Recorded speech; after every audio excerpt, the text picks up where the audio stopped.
ছোটবেলার কচু পাতা মাথায় দিয়ে বৃষ্টিতে ভেজা দিনগুলি মনে পড়ে।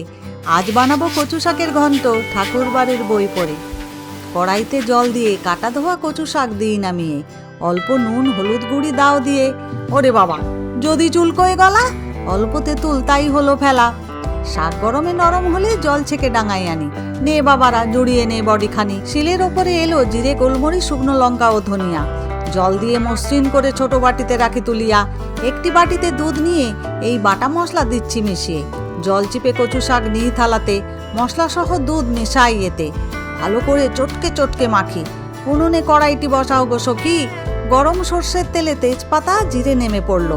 এ পালার হিরোইন দলবল নিয়ে আসরে নামলো, এক মুঠো নারকেল কোড়া ঘাড়ে চড়লো। কচু শাক রান্না হতে থাক, শিলের ওপরে পানমৌরি রাঁধুনি ও কাঁচা লঙ্কা বেটে নেওয়া যাক।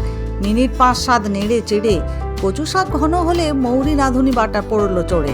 ভালোভাবে মিশিয়ে গ্যাস বন্ধ করে ঢাকনা দিয়ে ঢেকে রাখো রে।